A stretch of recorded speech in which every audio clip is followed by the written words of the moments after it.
The AI said the structure was perfect, but the girl with no shoes looked at it and whispered, "It's going to fall. To the left." No one took her seriously, of course.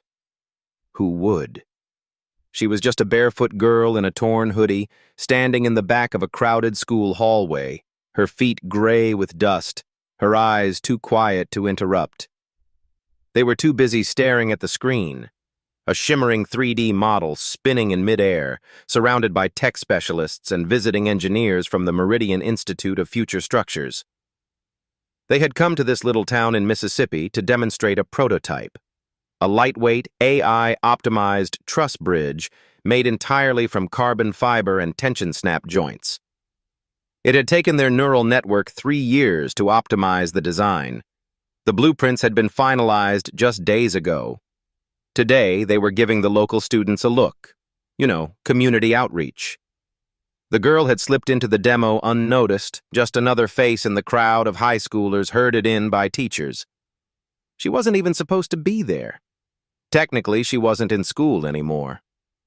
Her name was Addie Mae Dillard, 12 years old, dropped out last spring. Her mom, Teresa, cleaned houses for a living and had been laid off when her hip went bad. Since then, Addie helped where she could, folding laundry, fetching groceries on foot, sometimes digging through the recycling bins behind the local diner for old cardboard she could draw on. She didn't own pencils. She used bits of charcoal and broken chalk. No one knew that, of course. To the room full of engineers in polished shoes, she was just another ragged kid from a forgotten county. The model spun again. It shimmered in midair, perfect lines, perfect arcs. The AI claimed it could withstand more tension than any previous bridge at half the material cost. Addie frowned. It wasn't a thought. Not yet. Just a feeling in her ribs, like something leaning too far forward. She stepped closer, peering up at the curve of the center arch. Her head tilted slightly. Her bare toes curled against the tile. One of the engineers noticed her. "Hey, sweetheart. Stay behind the tape." Addie didn't move. The arch, it didn't breathe right. That was the word she thought of. Breathe. The lines weren't alive. They were locked. The whole structure felt like it was straining inward, like holding your breath too long and waiting to collapse. She whispered, almost to herself, "It's going to fall. To the left." A few students turned. Someone giggled. A voice came from behind the table. "Excuse me?" It was Dr. Evan Merrick, head of structural simulation at Meridian. His hair was slick, his shirt crisp. He raised an eyebrow like he was indulging a joke. Addie blinked, then pointed again. "That part, if you build it like that, it'll tip left." He chuckled. "You mean structurally? The simulation says otherwise. This model's been run through over 200,000 iterations, including lateral torque variation, thermal distortion, and seismic pressure." Addie nodded. "Still gonna fall." Merrick's smile tightened. "Based on what?" She looked at him. "Based on walking across a beam fence that was bowed like that. It creaked. Then it dipped. I fell off." Laughter now. One of the teachers tried to hush the class. Merrick folded his arms. "And you're a student?" Addie hesitated. "I was." He raised an eyebrow. "And what advanced modeling software did you use for this revelation?" Addie shrugged. "Eyes?" The tension in the room shifted, from amusement to mild discomfort. One of the assistants tried to usher her back, but something made Merrick pause, a flicker of unease. He looked back at the model, then back at her. "What makes you so sure?" Addie looked at the floor. "It's breathing wrong." He tilted his head. "Excuse me?" She stepped back. "Real things sway. They push back. This one's tight like it's scared. Before he could respond, the intercom buzzed. The students were dismissed, demo over. Everyone filed out. Addie stayed until the last face turned. Then she left, slowly, her bare feet slapping the linoleum tile. No one followed. No one thought of her again. Except Dr. Merrick. That night, he ran one last simulation, just to prove a point. He rotated the model, adjusted gravity to reflect real-world surface irregularities, increased micro-vibrational interference by 0.2%, and the model buckled hard to the left. It failed. Catastrophically. His hands froze over the keyboard. Not from the result, but from the timestamp. Her warning had come 4 hours earlier, and that was the moment everything started to unravel. Because now he had one question he couldn't shake. How did a girl with no shoes see what AI didn't? And he wasn't the only one asking. This was only the beginning. That night, it rained. Not hard, but steady. A whispering drizzle that slid off the rusted tin roof of the small house beside the tracks.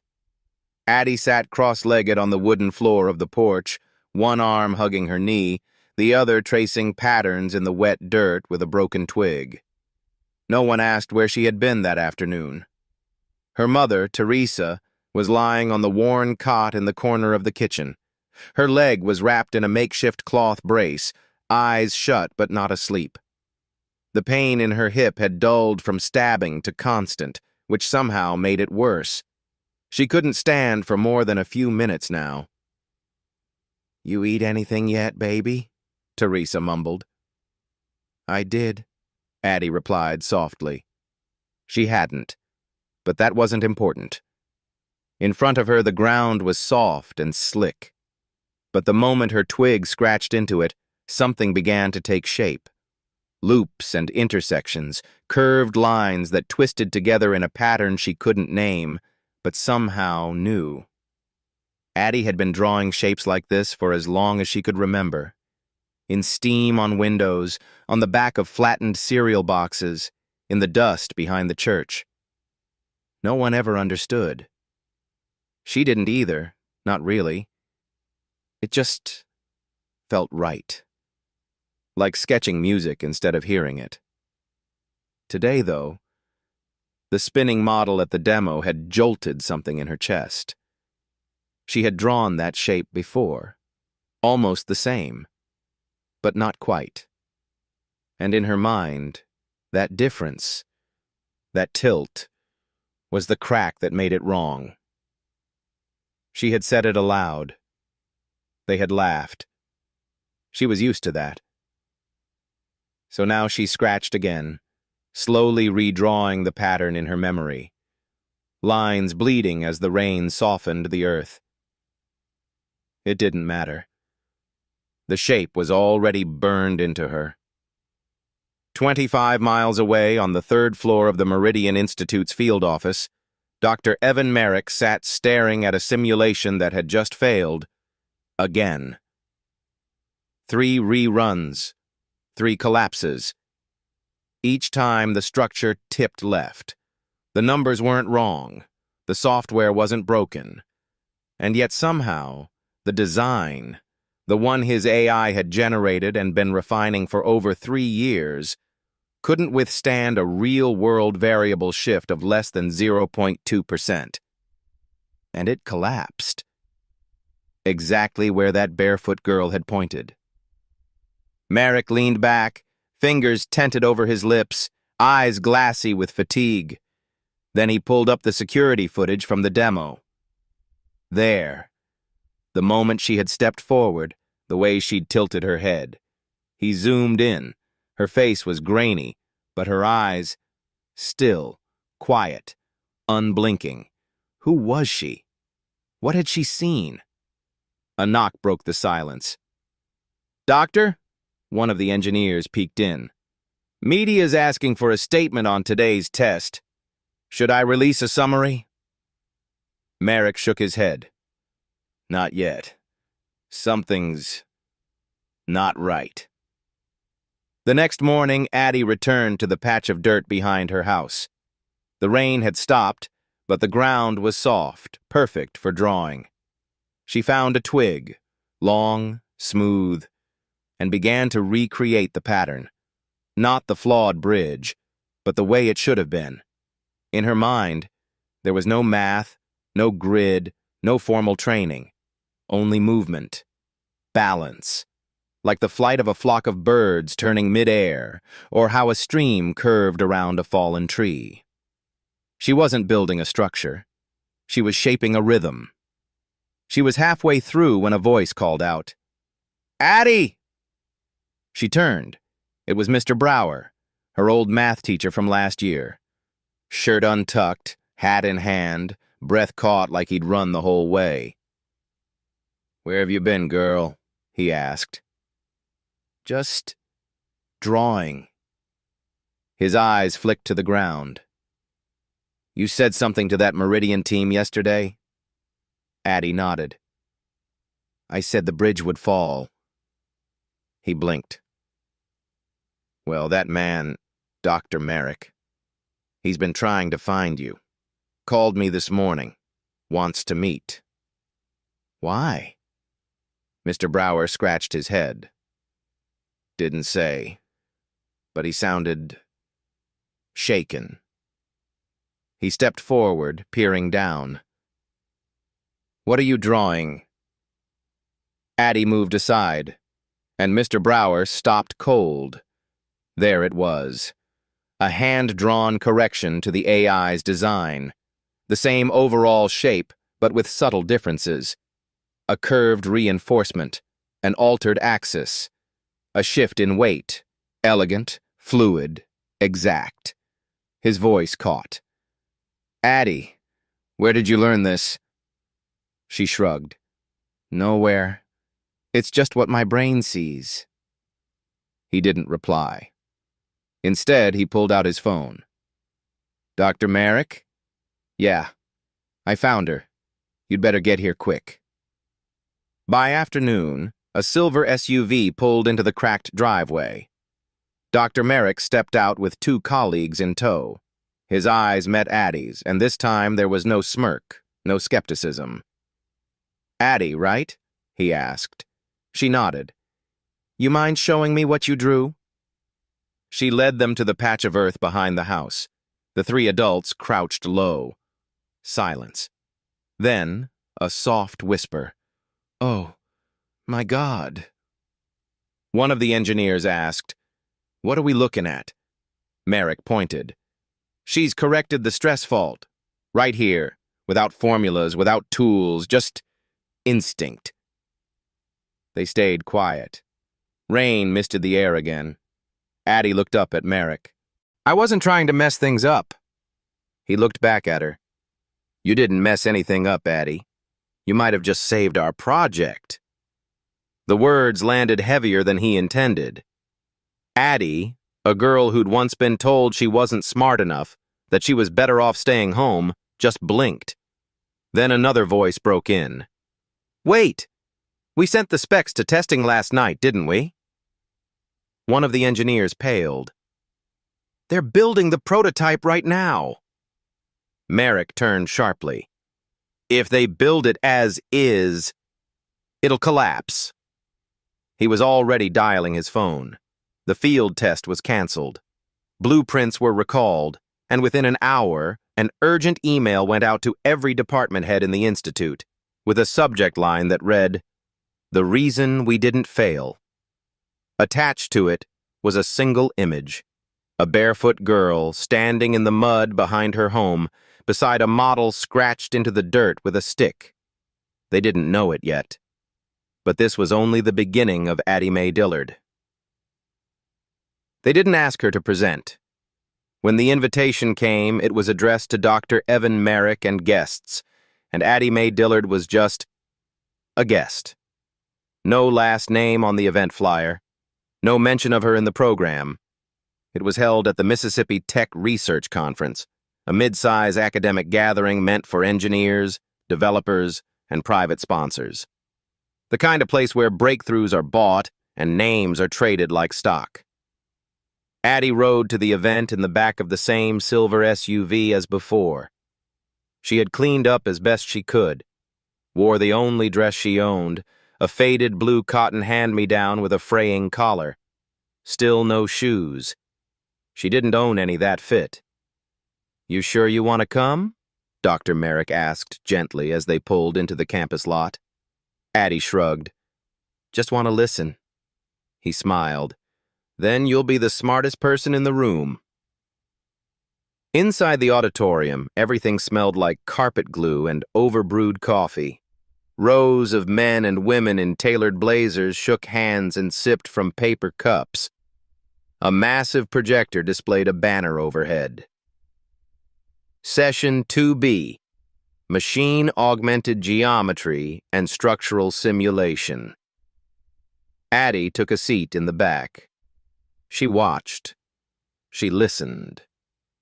And then it happened. A tall man in a crisp blazer stepped up to the podium. Dr. Howard Kessler, one of Merrick's colleagues from the early research phase. His voice was smooth, confident, and rehearsed. He smiled as he clicked through a sleek presentation titled Adaptive Curve Harmonization in Bridge Modeling, a Human AI Synthesis. Addie's heart sank, because the next slide was her drawing.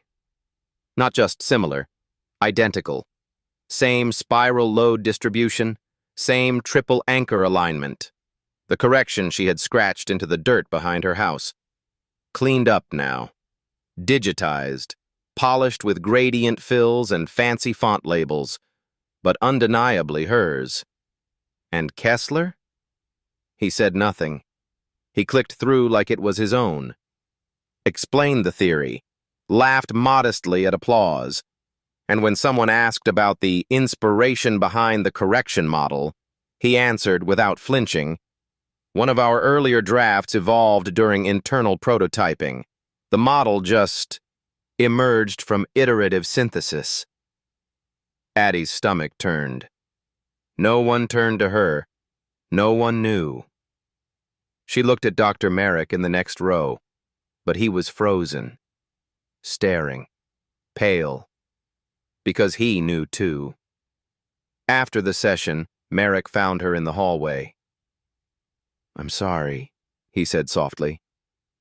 "I didn't know he would." Addie didn't speak. Her bare feet were cold against the tile. "Addie," Merrick tried again, "we can fix this." She looked up. "How?" He didn't have an answer, but someone else did. A short, wiry woman in dark-rimmed glasses stepped forward. Dr. Lynn Whitaker, head of the review panel. "I'd like to invite you," she said, eyes on Addie, "to the rebuttal colloquium this afternoon." Addie blinked. "What's that?" "It's a live forum," Whitaker explained. "You get 10 minutes to present your version of events." Addie hesitated. "I don't have slides." Whitaker smiled. "Good. Bring your chalk." At 3:00 p.m., a smaller lecture room began to fill. No cameras, just academics and sponsors. Kessler stood near the front, arms folded. Merrick sat behind Addie, jaw tight.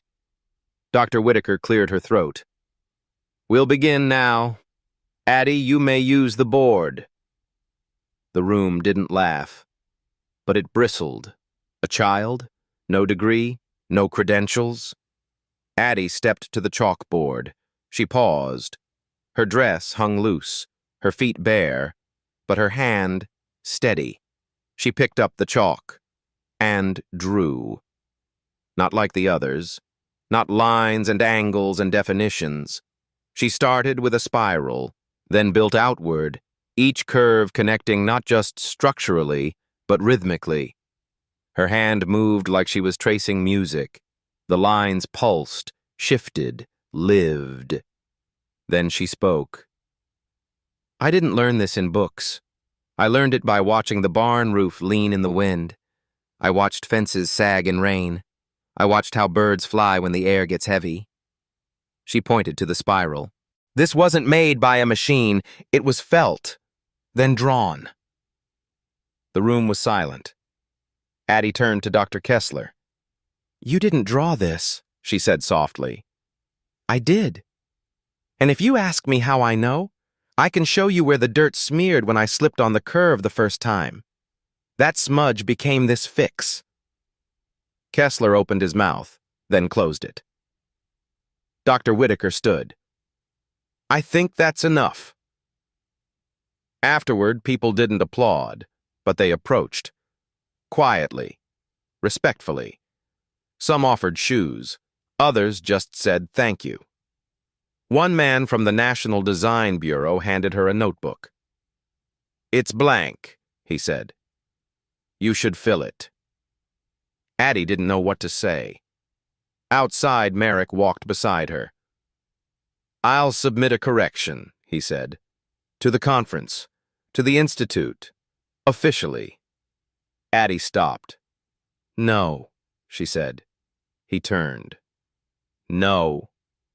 "I'll submit it," she replied, "with my name, my words, my drawing." He smiled. "Then let's make sure the world sees it." That night, a scanned version of Addie's chalkboard spiral was posted on the Meridian website with a single line underneath. Corrective Load Mapping, Spiral 3.2, author, Addie Mae Dillard. By morning, it had been shared across engineering forums worldwide, but what mattered more was what showed up on her porch 3 days later. A box. Inside, a pair of soft, worn leather shoes. Not new, but mended, cleaned. Tucked inside the left one, a note. "You don't need shoes to walk through doors, but when the ground gets rough, we want you to keep walking." The quiet ones who saw the spiral. Addie held the note, then smiled, then put the shoes aside, and walked back into the dirt. Because the next shape was already forming in her mind, and it was even stranger than the last. They gave her a lab coat. It was too big, sleeves dangling past her wrists, but she wore it anyway. It made the older researchers more comfortable, they said. Looked official. Addie didn't argue. The Meridian Institute had invited her to spend 2 weeks on campus. Not as a student, not as a subject, but as something undefined. A visiting thinker, they called it. She was given a guest pass, a small desk in the back of Lab 4B, and a whiteboard of her own. She was 12 years old, the youngest person ever allowed in that wing. People stared. Whispers followed her through the hallway, some with admiration, others, not so much. "She's the barefoot girl, right? I heard she just felt the correction. Doesn't even know linear algebra." Addie ignored them, mostly. She focused on her chalk, her spirals, her dirt-to-paper translations. But something had shifted. This place, this cold, fluorescent-bright building, had its own rhythm, a quiet pressure, not loud, not cruel, but constant, like gravity tilted just slightly forward. By day 3, she noticed changes. One morning, her spiral had been erased, not vandalized, replaced. Someone had drawn over it, not mockingly, but clinically. The new lines were cleaner, sharper, labeled with standard notation. They had added equations she didn't understand, symbols she couldn't read.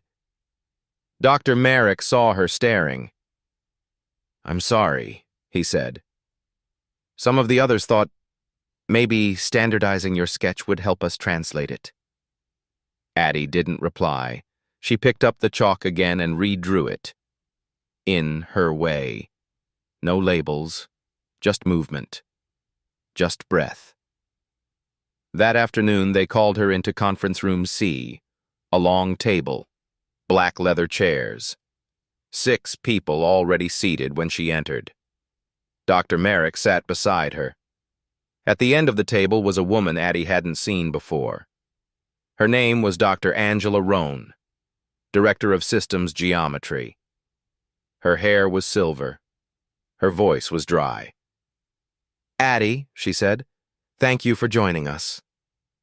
Addie nodded. Dr. Rohn folded her hands. "You have a gift. That's not in question. But we need to talk about how that gift fits within institutional frameworks." Addie tilted her head. "What does that mean?" "It means," Rowan said slowly, "that while your intuition has led to real results, it is not yet repeatable." Another man chimed in, Dr. Laird, one of the structural analysts. "We can't build a curriculum on feeling." "We're offering you a place here," Rowan continued, "a full mentorship track, classes, access to tools, everything. But we need you to agree to one condition." Addie waited. "You stop drawing spirals." Silence. "Use the system," Rowan said. "Use our notation. Learn the language we teach. Let us translate your instincts into accepted geometry. You'll go farther, faster, and you won't be doubted." Addie looked down at her hands, the chalk dust under her fingernails. She thought of the barn roof, the fence line, the spiral that helped a bridge stand. She looked up and spoke. "If I stop drawing spirals, I stop thinking." Rowan frowned. "That's not what we—" "It is," Addie said quietly. "You want me to be less strange, so you can understand me better." Rowan's lips thinned. "We want you to succeed." Addie stared at the center of the table. "You mean you want me to succeed your way?" No one spoke. Merrick opened his mouth, then closed it. The girl without shoes sat in silence for a long time, then stood. "I'll keep the coat," she said, "but not the leash." And she walked out. That night, she didn't return to her assigned dorm room. Instead, she found an empty classroom with a chalkboard and stayed there. No computer, no lights, just the sound of her own breath and the whisper of chalk on slate. She drew for hours. New shapes, new rhythms, things she didn't even try to explain. At midnight, she wrote a message in the corner. "If your system doesn't have room for the way I see, then I'll build one that does." She signed it, AMD. The next morning, faculty were divided. Some praised her defiance. Others wanted her removed. Rowan drafted an official letter of recommendation, not to honor her, but to push her elsewhere. Safer, further away. But it didn't matter. Because Addie had already decided. She would finish her 2 weeks, on her terms, and then she would go. On her final day at the Institute, Merrick found her out back, behind the lab, where the air didn't hum with machinery. He stood awkwardly, hands in his pockets. "You still barefoot?" She looked down. "Always." He chuckled. "You're going to shake a lot of systems." "I'm not trying to," she said. "I know," he replied. "That's what makes it worse for them." He handed her a notebook. Inside, a copy of every spiral she had drawn. "I archived your work," he said, "privately. No edits, no overlays. Just you." Addie looked at the pages. Her hands shook slightly. "Thanks," she said. "Where will you go?" he asked. She shrugged. "Where dirt stays dirt, and chalk doesn't get erased without asking." He nodded, then paused. "You know, Roan's not wrong. The system won't understand you. Not at first." Addie smiled. Then I guess it's not the system I'm building for. She turned and walked away. The lab coat flapped behind her like wings. She didn't look back. And the spiral, once erased, began again. Somewhere, no one could stop it. The town didn't know what to do with her. When Addie Mae Dillard came back, still barefoot, still quiet, she carried with her a stack of notebooks, a borrowed duffel bag, and something different in her eyes. Not pride, not fame, but purpose. She didn't return to school. She didn't ask for a certificate. She didn't visit the mayor or pose for pictures. Instead, she walked to the empty lot behind the shuttered laundromat, the one with the cracked pavement and leaning fence, and began to sweep. With her hands. By sunset, a circle was cleared. The next day, she returned with chalk. Not whiteboard markers. Not smart pens. Just raw, crumbly sticks of yellow and blue, salvaged from a box the church had thrown away last spring. And she drew. Not equations. Not diagrams. Spirals. Large ones. Wider than her arms could reach. And then, kids began to appear. They didn't ask questions. They just watched. One of them, Mia, was 8, couldn't read, but loved to draw stars in dirt. Another, Caleb, stuttered and kept his hands in his pockets until Addie asked him to trace a loop beside her. By the end of the week, 7 children were showing up every morning. Addie called it the quiet room. There were no walls, no tests, just space. To think, to trace, to breathe. And the spirals began to multiply.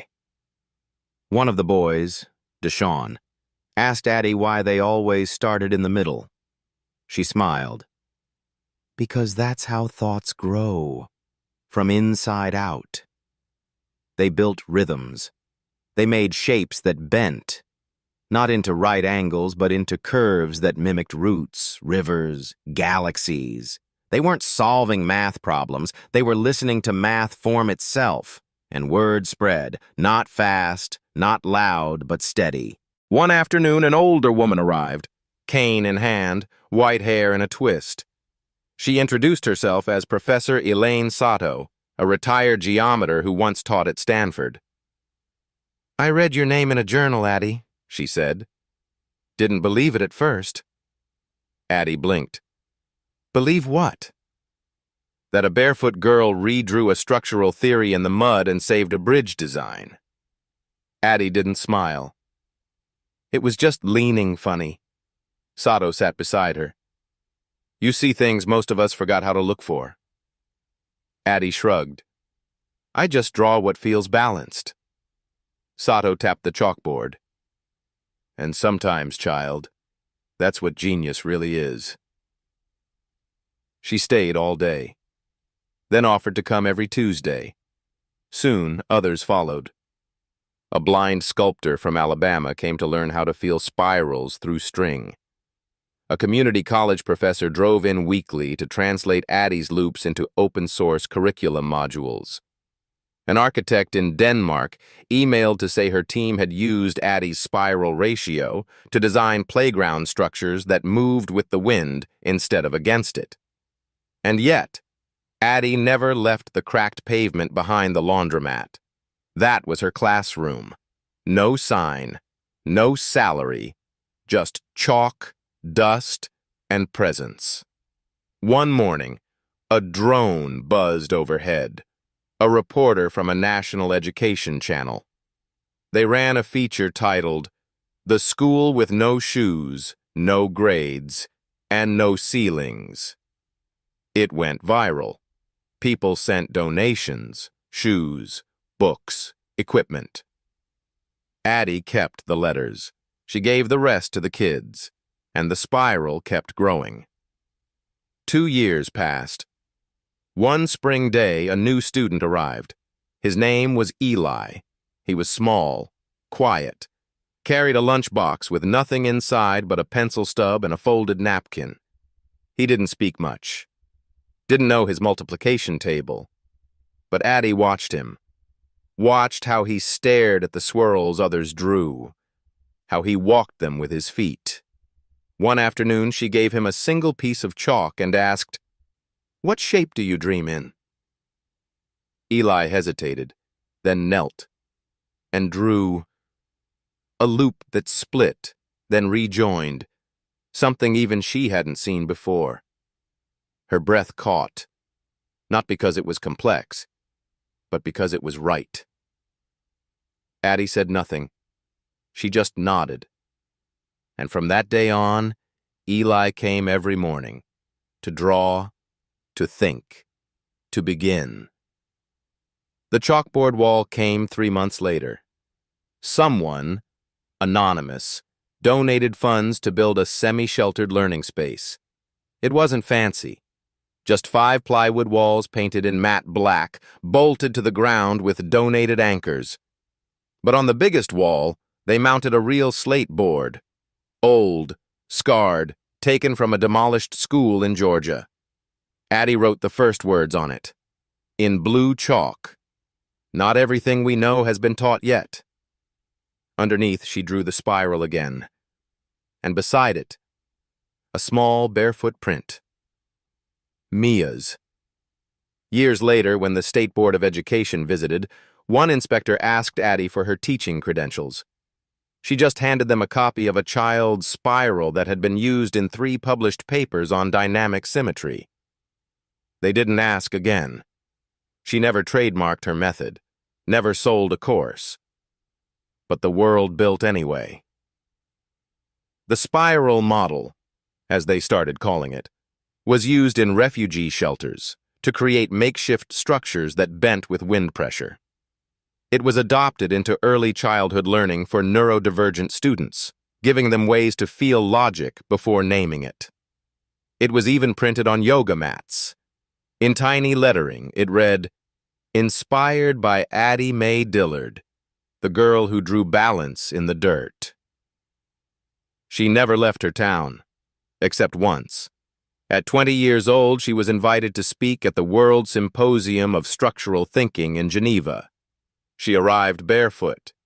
They asked her for a lecture. She gave them a drawing. Live.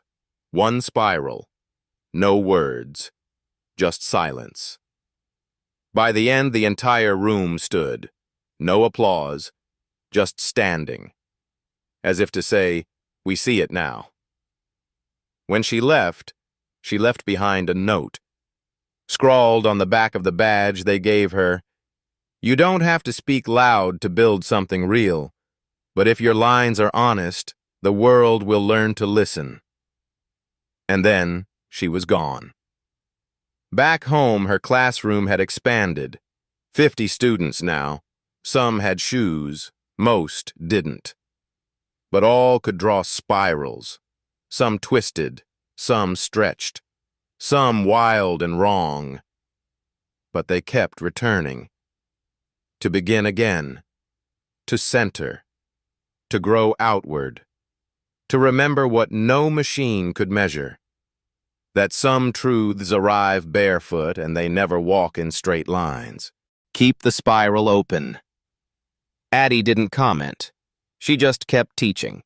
She drew a new spiral in the corner of the lot. Not perfect, not symmetrical, but it breathed.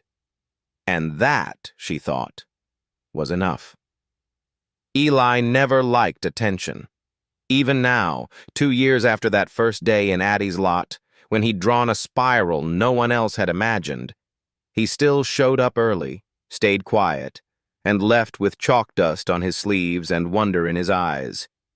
He was 13 now, taller, still barefoot, still folding napkins into shapes no one understood, then handing them to Addie with quiet pride. One Tuesday morning, she found him sitting beside the chalkboard wall, staring at a loop he'd drawn the night before. It was beautiful. A split spiral, 2 arms winding out, then weaving back through each other in a way that didn't obey symmetry but still felt complete. Addie crouched beside him. "You feel it?" she asked. Eli nodded. It turns in and out at the same time. What do you call it? He hesitated, then whispered, Echo spiral. She smiled. Then let's teach it. By Thursday, it was spreading. The younger kids began tracing echo spirals in the dirt, using ropes, strings, even old garden hoses. Something about the movement unlocked different thinking. A girl named Marcy used it to map a memory sequence. A boy named Jonah drew one with arrows to describe how he felt when his brother yelled, then hugged him. It wasn't just geometry. It was emotion, mapped, breathing. Addie watched, proud, but wary. She'd seen what happened when things grew too beautiful. They got noticed. And when they got noticed, someone always tried to own them. The man showed up on a Saturday. His name was Dr. Victor Lang. He was dressed like a professor, but his eyes moved like a hawk sizing up prey. He claimed to be visiting from a nearby university. I read about your chalk models, he said, crouching beside Eli. Especially the one they're calling the echo spiral online. Eli shifted, didn't speak. Victor continued. I work with pattern mapping and neural design. There's a grant we're pursuing to redefine spatial feedback for AI modulation. This spiral of yours could be central. Addie stepped in. He's 13. Victor smiled. Genius has no age. Besides, we wouldn't publish without credit. We'd list him as a contributor.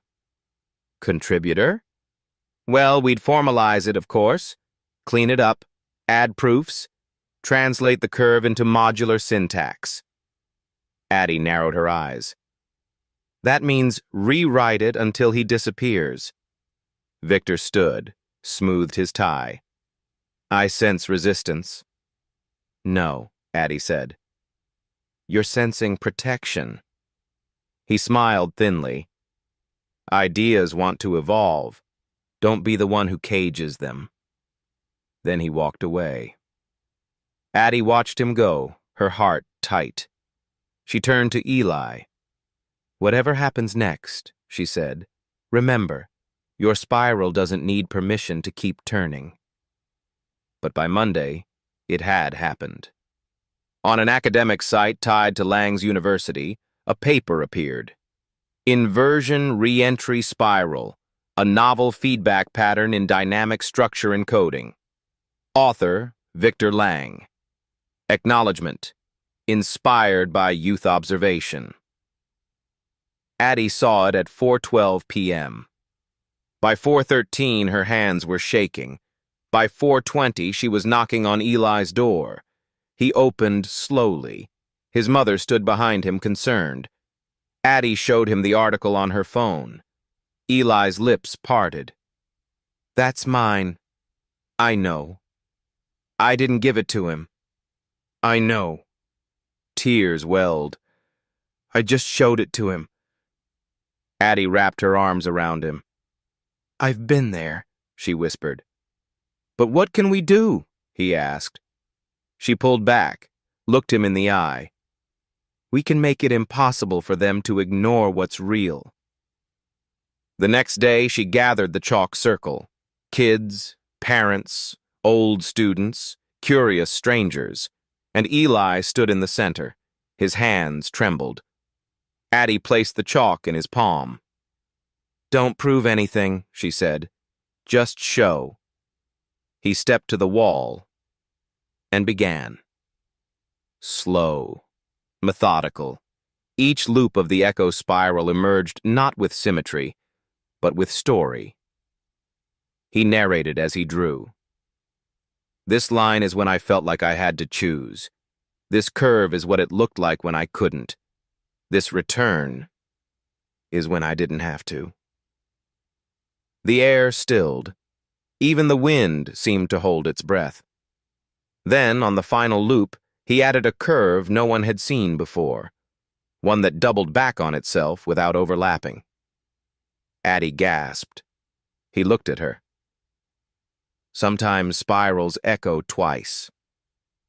That moment was filmed by 3 students, by a mother, by a man passing on his bike. By the end of the week, it had been viewed over 700,000 times. The title of one video, 13-year-old proves spiral is his, without saying a word. Victor Lang was called to explain. He denied, then stalled, then retracted the paper. But the damage had been done, not to Eli, to the system that thought it could still erase barefoot lines drawn with breath instead of code. Weeks later, a letter arrived from a group of international educators. They wanted to name the pattern officially, not as Echo Spiral, but as Eli's Spiral. Addie showed him the envelope. He read it once, then again, then shook his head. "No," he said. Addie looked startled. "No?" He smiled. "It's not mine. It's not yours. It's ours." He picked up a piece of chalk, walked to the wall, and under his drawing wrote, "Drawn by everyone who ever needed space to come back to center." Addie wiped a tear from her cheek, then laughed softly, and the spiral kept spinning, inwards and back out again. The letter came with a gold seal and a return address that made Addie pause. Global Symposium on Cognitive Geometry, Geneva, Switzerland inside, a single sentence. "We invite Ms. Addie Mae Dillard and Mr. Eli Reiner to present their spiral framework at the keynote roundtable this November." Addie stared at it for a long time, not because she didn't understand, but because she did. She'd seen what these rooms were like, full of credentials, formal words, veiled doubt behind polite claps. They didn't like what they couldn't label. Still, she handed the letter to Eli. He read it twice, then whispered, "Do we have to go?" "No," Addie replied, "but maybe we should." He nodded slowly. "Okay." 3 weeks later, they stood inside a stone building older than both of them combined. Velvet curtains, cameras perched like birds on metal limbs, nameplates in front of polished microphones, and an audience of 700.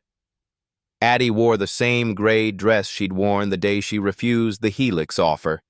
Eli wore a simple collared shirt and jeans. Neither wore shoes. Someone had offered, but they both declined.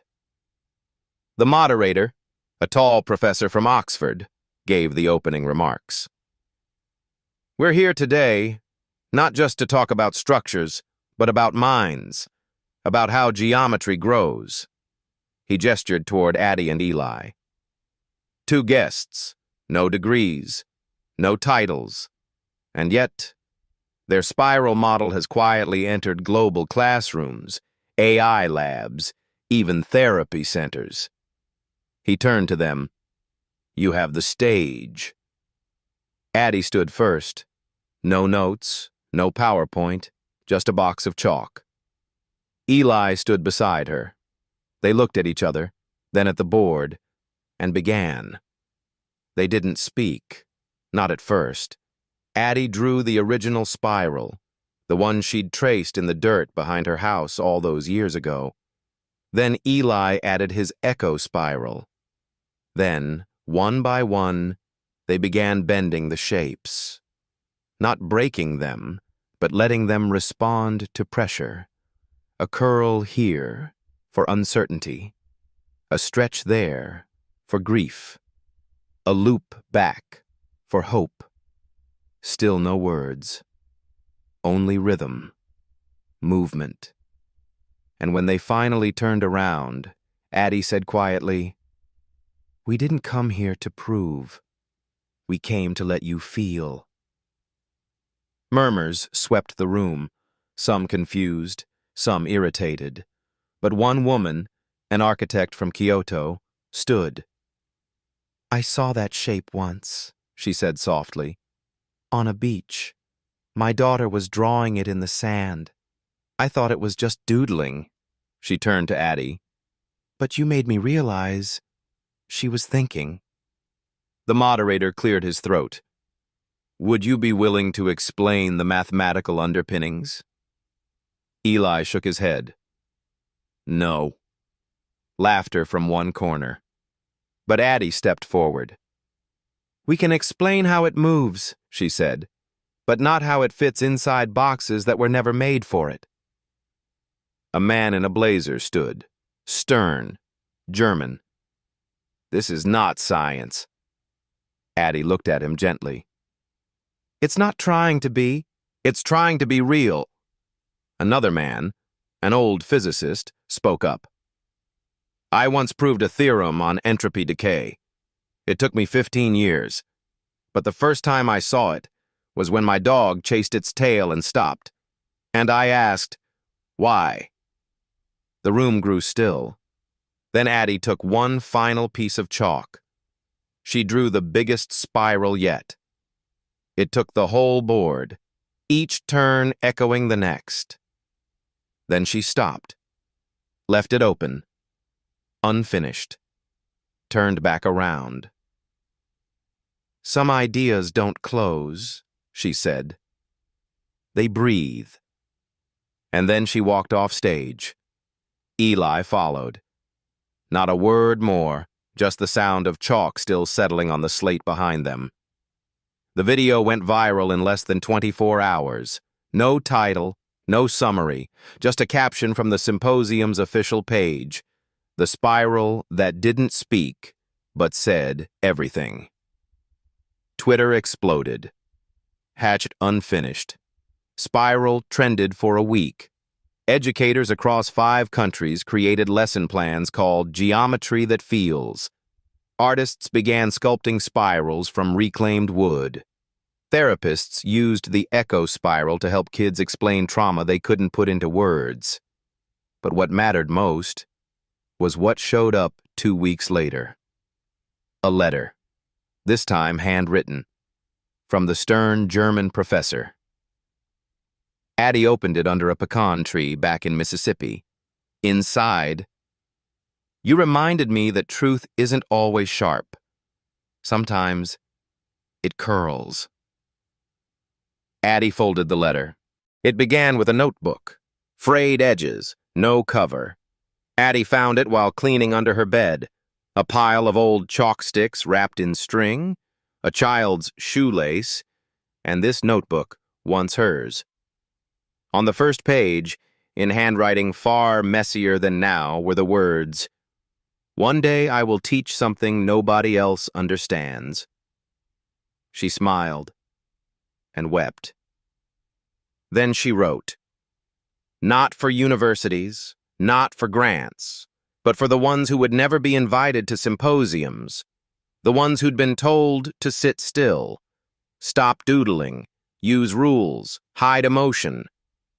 She titled it, Spirals for the Forgotten, and the first page read, "If you feel wrong in rooms where they speak in sharp lines, it's because your thoughts were shaped in curves." She wrote every morning for 6 weeks, sometimes under the pecan tree, sometimes in the laundromat after closing. She wrote about geometry, but through memories. The spiral her brother made in the spilled cereal as a kid. The pattern her grandmother drew with her finger on Addie's back to lull her to sleep. The breath patterns of someone about to cry but holding it in, each one curved, each one returned, each one a kind of math the world forgot to count. Eli read them first, then the neighborhood kids, then an editor from California who stumbled on the manuscript through a blog. 3 months later, it was published.